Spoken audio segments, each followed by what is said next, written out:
నమస్తే, welcome to plus TV Telangana. Rishita దాదాపు 10 సంవత్సరాలు ఉంటుంది పాప.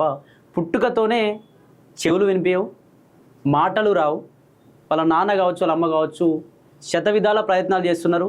ఆ అమ్మాయికి ఏ విధంగానైనా మాటలు తెప్పించుకోవాలి, అసలు ఏ విధంగానైనా ఆమెను కాపాడుకోవాలి అని చెప్పేసి చాలా ప్రయత్నాలు జరుగుతూ ఉన్నాయి. వీళ్ళది కరీంనగర్ డిస్టిక్ చొప్పదండి మండలంలోని ఒక మారుమూల ప్రాంతం. చాలా ప్రయత్నాలు జరిగినాయి. ఇప్పటికి ఎంత డబ్బులు ఉంటే అంత డబ్బులు ఆ అమ్మాయి విషయంలో ఖర్చు పెట్టిరు.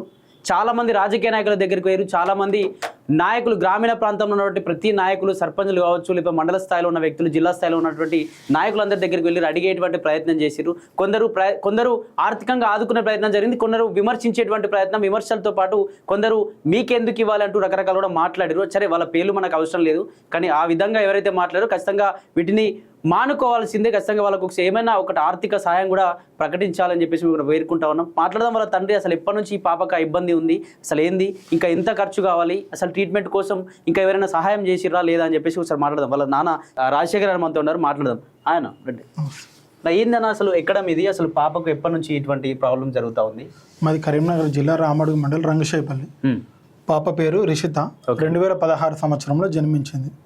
పాపకు 1 సంవత్సరం ఉన్న టైంలో సౌండ్స్ ఎంతకు తిరిగి చూడడం లేదని హాస్పిటల్కి వెళ్ళి టెస్టులు చేయించితే అప్పుడు పాపకు 100% లాస్ ఉందని తెలిసింది. అప్పుడు ఇయరింగ్ మిషన్స్ పెట్టాలి, స్పీచ్ థెరపీ ఇప్పించాలని చెప్పారు. అంత ఆర్థికంగా లేదని మేము తిరుపతికి వెళ్ళాము. అక్కడ తిరుపతిలో ఫ్రీగా. అంటే మీకు ఇట్లాంటి ఇబ్బంది అని కడుపులో ఉన్నప్పుడు తెలిసిందా ఇటువంటి ప్రాబ్లం? ఇటువంటి పిల్లలు బయటకు వచ్చిన తర్వాతనే తెలిసిందా? ఇటువంటి పిల్లలు కడుపులో ఉన్నప్పుడు తెలియదు అని చెప్పారు డాక్టర్. బయటకు వచ్చాకనే నార్మల్గా మన కంట్రీస్లో, అదర్ కంట్రీస్లో టెస్టులు ఉన్నాయి, కానీ ఇప్పుడు మన దగ్గర 1 year వరకు తెలియడం లేదు. సౌండ్స్కి అప్పుడు టెస్ట్ చేస్తే తెలిసింది. అంత ఆర్థికంగా లేదని మేము దేవస్థానం తరపున తిరుపతికి వెళ్ళి తిరుపతిలో 1 year ఉన్నాము. అక్కడే ఉండేసి పాపకు స్పీచ్ థెరపీ ఇవ్వడానికి ట్రై చేసాము. కానీ 1 year ఉన్నా కూడా అప్పటికి పాపకు అక్కడ సెట్ అవ్వలేదు, పాప క్యూర్ అవ్వలేదు. తర్వాత వాళ్ళు చెప్పారు పాపకి ఇక్కడ సరిగ్గా బాగడం లేదు, మీరు హైదరాబాద్ వెళ్ళి ఆపరేషన్ చేయించండి అని చెప్పారు.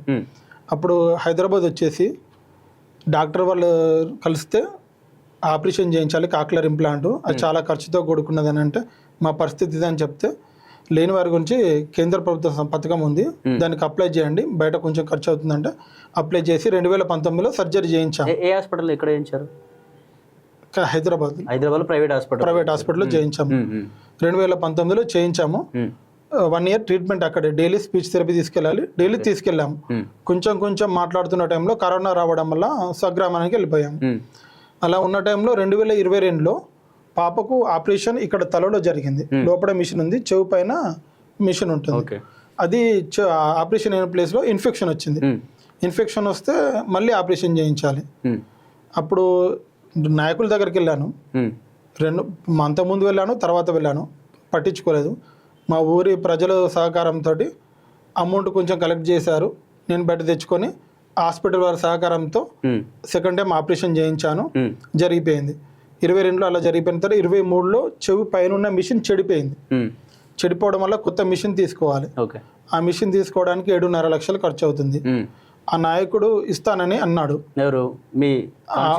అప్పుడున్న నాయకుడు ఇస్తానంటే నమ్మి మా మిస్సెస్ గోల్డ్ తాకట్టు పెట్టేసి 1 లక్ష అడ్వాన్స్ కట్టి తీసేసుకున్నాను. తర్వాత వెళ్తే నేను చెయ్యను అని చెప్పాడు. అది చేయని తర్వాత ప్రతి నెల ఈఎంఐ కట్టాలి 19,000. ఆ ఈఎంఐకి అక్కడిక్కడ అప్పులు చేసుకుంటూ దాతల దగ్గర చేసుకుంటూ ఈఎంఐలు కడుతున్నాను. గత 5 నెలల నుంచి కూడా కట్టడం లేదు, ఎందుకంటే వెళ్ళడం లేదు. పాప ట్రీట్మెంట్ అయిపోయింది, ఎందుకంటే స్పీచ్ థెరపీ ఇప్పించాలి. ప్రతి నెల కంపల్సరీ ఇప్పించాలి. ఇంకా పర్ఫెక్ట్ రావడం లేదు కాబట్టి పాపకు స్పీచ్ థెరపీ ఇప్పించాలి. అటు మిషన్స్కి ఈఎంఐ 19,000 కావాలి, ఇటు 15,000 కావాలి. నెలకు 35,000 ఖర్చు. అంత లేక ఓన్లీ మిషన్స్ ఈఎంఐ కడుతున్నాను. పాప ట్రీట్మెంట్ అయిపోయింది. ఇంకా పాపకు 5 లక్షలు అయితే పాప మాట్లాడగలుగుతుంది.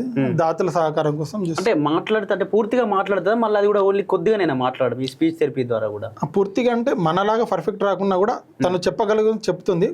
కొద్దిగా మనకంటే కొంచెం తక్కువ లాగా, ఎందుకంటే ఏజ్ బాగా అయింది కాబట్టి. అది చిన్న ఏజ్లో అయితే మనలాగా మాట్లాడే పిల్లలు చాలా ఉన్నారు. అది చూస్తే నేను ముందుకెళ్ళి ఆపరేషన్ చేయించాను. ఆపరేషన్ టైంలో చాలా మంది నువ్వు చేయించకు, తలలో కదా ప్రాబ్లం అవుతుందని చాలా మంది అన్నారు. కానీ నేను అలా చూడకుండా ఆపరేషన్ చేయించాను. ఇప్పుడు పాపకు వినిపిస్తుంది కానీ స్పీచ్ థెరపీ ఇప్పించాను. అంటే ఓన్లీ పాపనేనా మీకు ఇంకా వేరే పిల్లలు కూడా ఉన్నారు? తర్వాత బాబు అండి. పాప తర్వాత బాబు. పర్ఫెక్ట్ బాబు పర్ఫెక్ట్. ఏం పని చేస్తూ ఉంటారు? మీరు కావచ్చు, మీ వైఫ్ కావచ్చు, అగ్రికల్చర్ ఇంకేమైనా పని చేస్తాం? మేము అగ్రికల్చర్ అని, మేము చేనేత కుటుంబం.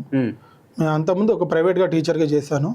పాప ప్రాబ్లం తెలిసిన తర్వాత ఇక తిరుపతి, హైదరాబాద్ వెళ్ళడం వల్ల అక్కడ కరెక్ట్ జాబులు దొరకడంతో జాబులు లేవని డెలివరీ బాయ్గా చేసుకుంటున్నాను ప్రెసెంట్. ఇక్కడ సిటీలోనే ఉంటారా మీరు? కరీంనగర్ సిటీలోనే ఉంటాను. అక్కడే డెలివరీ బాయ్గా చేసుకుంటున్నాను. హౌస్ వైఫ్ ఇంట్లో స్టిచ్చింగ్ చేసుకుంటుంది. అంటే ఎవరైనా ఆదుకున్నారా? ఎవరైనా పార్టీల నుంచి కావచ్చు నాయకులు ముందుకు వచ్చి ఎవరైనా మీకు సాయం చేసారు? ఏ పార్టీ నాయకులు ఆదుకోలేరు. మా ఊరి ప్రజలు తెలిసిన వాళ్ళే ఇలా యూట్యూబ్ వీడియోలు పెట్టడం వల్ల బయట వాళ్ళు పబ్లిక్ ఆదుకున్నారు తప్ప ఏ నాయకుడు నాకైతే ఇంతవరకు ఆదుకోలేదు. మీ ఎంపీ దగ్గరికి కావచ్చు, ఎమ్మెల్యే దగ్గరికి వెళ్ళే ప్రయత్నం చేసి అందరి దగ్గరికి వెళ్ళానండి. ప్రతి ఒక్క నాయకుడి దగ్గరికి వెళ్ళాను. ఎవరు చూద్దాం అనడమే తప్ప ఎవరు సాయం చేసిన వారు లేరు. ఏం చెప్పాలనుకుంటున్నారు చివరిగా మీరు? మీ పాపకు సంబంధించి ఇంకెంత ఖర్చు అయ్యే అవకాశం ఉంది? ఆ ఖర్చు అయిన తర్వాత అయినా పూర్తిగా పరిష్కారం లభిస్తుందా? అసలు ఏం చెప్తాం అనుకుంటారు ఈ సమాజానికి కావచ్చు, లేకపోతే ఇంకా మిగతా నాయకులకు కావచ్చు సహాయం కోసం? ఇప్పుడు ఏం లేదు, పాపకి ఇన్ని రోజులు మీరు ప్రజలే సహాయం చేసి మా పాపకు సర్జరీలు వినిపించేలాగా చేశారు. ఇప్పుడు మాటలు రావాలంటే ఇంకొక 5 లక్షలు ఖర్చు అవుతుంది. 5 లక్షలకు మీరు ప్రజలే సహాయం చేసి దాతలు ముందుకు రాగలరని కోరుచున్నాను. ఎందుకంటే మాట వస్తుంది, ఫ్యూచర్లో ఎప్పటికున్నా నాకు పాప గురించి డబ్బులు అవసరం ఉంటుంది. ఎందుకంటే అది ఎలక్ట్రానిక్ మిషన్, ఏ క్షణంలో ఏమయ్యే తెలియదు. రిపేర్లు అయినా కూడా అది వేలల్లో ఖర్చు. ఒకవేళ మిషన్ చెడిపోయినా మళ్ళా కొత్తది కొనాలన్నా మళ్ళీ 8 లక్షల ఖర్చు. అందు గురించి అని పాప మాటల గురించి నేను సహాయం అడుగుతున్నా, దాతలు ముందుకు రాగలరని. Okay, right. ఇది ఇక్కడ పరిస్థితి. పాపకు దాదాపు పుట్టి నుంచి ఈ పరిస్థితి ఉంది. కొంచెం అంటే వినబడతా ఉంది, ఆ మిషన్ పెట్టడం వల్ల వినబడుతుంది. ఆ మిషన్ మార్చాలి. మళ్ళీ స్పీచ్ థెరపీ గురించి కూడా నెలకు ఇటు వాళ్ళు తెచ్చినటువంటి డబ్బులు ఏదైతే మిషన్ కోసం తెచ్చినటువంటి డబ్బుల్లో నెలకు ఏమై 19,000 కట్టాలి. మళ్ళీ 15,000 అదనంగా స్పీచ్ థెరపీకి కట్టాల్సినటువంటి ప్రయత్నం ఉంది. నిజంగా ఎటువంటి పని చేయట్లేదు తన భార్య కావచ్చు, ఇతను కావచ్చు. ఆ పాపను పట్టుకొని హాస్పిటల్ తిరగడంతోనే వీళ్ళ రోజు గడిచిపోతాను. ఒకటి తిరుపతిలో తిరిగారు, తర్వాత హైదరాబాద్ హాస్పిటల్లో తిరగడంతోనే, అలాగే నాయకులను హెల్ప్ చేస్తారని చెప్పేసి వాళ్ళ కోసం తిరగడంతోనే మా సమయం గడిచిపోతుంది. ఏం పని చేయలేకపోతా ఉన్నాం. మా పాపను ఖచ్చితంగా కాపాడుకోవాలని ఉంది అని చెప్పేసి తన తండ్రి వేడుకుంటాం. నిజంగా ఈ సమాజంలో ఆడపిల్ల పుడితేనే చంపుకునేటువంటి రోజుల్లో ఒక ఆడపిల్లను కాపాడుకునేటువంటి ప్రయత్నం జరుగుతుంది. ఖచ్చితంగా ఈ వీడియో చూసినటువంటి ప్రతి ఒక్కరు కూడా సహాయపడదాం. మీకు తోచినంత. మనం దాదాపు దుబారా ఖర్చు ఎన్నో చేస్తుంటాం. రోజుకు 100 నుంచి 500 చొప్పున దుబారా ఖర్చులు ఇష్టం ఉన్నట్టు తినడం, లేకపోతే తాగడం లాంటివి రకరకాలుగా చేస్తూ ఉంటాం. ఒక్కరోజు నువ్వు చేసేటువంటి దుబారా ఖర్చులో సగం డబ్బులైనా సరే ఇతని రాజశేఖర్ ఇతని నెంబర్ కూడా ఇస్తాం. ఓకే, ఇది ఇక్కడ PhonePe are Google pay number 7702488503. మళ్ళొకసారి చెప్తున్నాను, 7702488503. ఇతను ఫోన్పే ఆర్ గూగుల్ పే రెండుకి ఇదే నెంబర్ ఉంది. ఇతని నేమ్ రాజశేఖర్ అని వస్తుంది. ఖచ్చితంగా మీరు చేసేటువంటి దుబారా ఖర్చులు చాలా చేస్తుంటాం. ఎన్నో కొన్ని మీరు ఒక 500 అయితే 500, 1000 అయితే 1000, ఇంత ఎంతమంది చూస్తూ ఉన్నారో, ఎంతమంది వ్యూస్, ఎంతమంది అయితే ఈ వీడియోని చూస్తూ ఉన్నారో అందరూ కూడా ఖచ్చితంగా సహాయం చేయాలి. సహాయం చేసి ఆడబిడ్డకు, ఆ తల్లికి, ఆ చిట్టి తల్లి ఖచ్చితంగా అందరం హామీగా ఉండాలి. జీవించే హక్కు ప్రతి ఒక్కరికి ఉంది సమాజంలో, ఈ దేశంలో. కాబట్టి ఆ తల్లిని మనం కాపాడుకోవాలి. ఖచ్చితంగా ప్రతి ఒక్కరూ సహాయం చేసి ఆ తల్లిని బతికించుకుందామని చెప్పేసి వేడుకుంటా ఉన్నాం. Thank you.